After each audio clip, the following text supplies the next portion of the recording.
माझी पाककलामध्ये आज आपण बनवते अगदी पारंपरिक पद्धतीने मस्त कुरकुरीत अशी अळूवडी. त्यासाठी सगळ्यात आधी इथे अळूची पानं घेतलेली आहेत, ती स्वच्छ धुवून घ्यायची. शक्यतो काळ्या देठाचा अळू बघून घ्यायचा आणि हे जे जाड देठ दिसतायत ते आपल्याला काढून घेणं गरजेचं आहे. अशा प्रकारे मी सगळ्या पानांची देठं इथे काढून घेतलेली आहेत. टोटल 7 पानं होती एका जुडीमध्ये.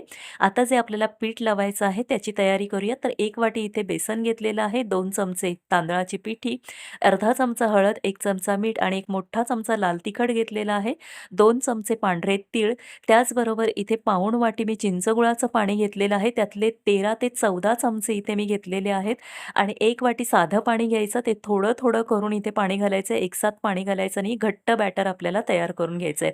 तर इथे मला फक्त अर्धी वाटी पाणी लागलेलं आहे आणि घट्टसर असं बॅटर मी इथे तयार करून घेतलेलं आहे. आता एक पान घ्यायचं आणि जी शिरांची बाजू आहे ती वर ठेवून त्याला आपण व्यवस्थित पिठाने असं कोट करून घ्यायचं आहे. सगळ्या बाजूंनी व्यवस्थित पीठ लागलं जाईल याची काळजी घ्यायची. आता इथे मी एक पान सरळ, एक पान उलटं अशी 4 पानं मी इथे लावून घेणार आहे. 4 पानांचा रोल इथे तयार करणार आहे.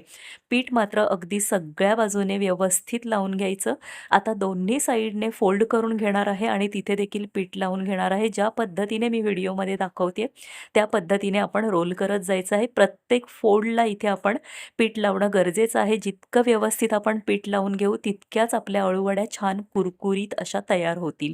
तर इथे ही वळकटी देखील घट्ट बंद करून घ्यायची आहे, लूज ठेवायची नाही आणि सगळ्यात शेवटी जो आपला बंदचा भाग येईल तिथे देखील पिठाने असं सील करून घ्यायचं, म्हणजे तो रोल आपला उघडला जाणार नाही. अशा पद्धतीने हा रोल तयार झालेला आहे.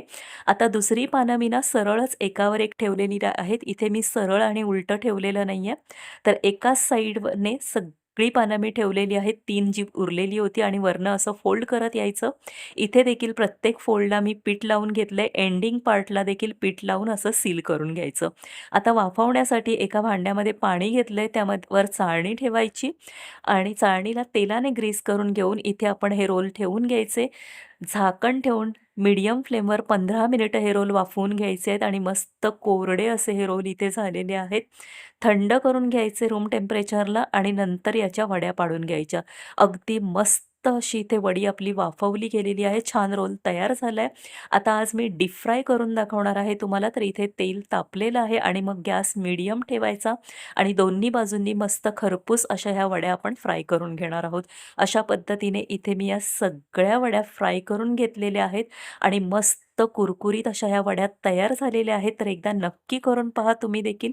व्हिडिओ आवडला असेल तर व्हिडिओला प्लीज लाईक आणि शेअर करा. त्याचबरोबर प्लीज चॅनलला सबस्क्राईब करायला मात्र विसरू नका.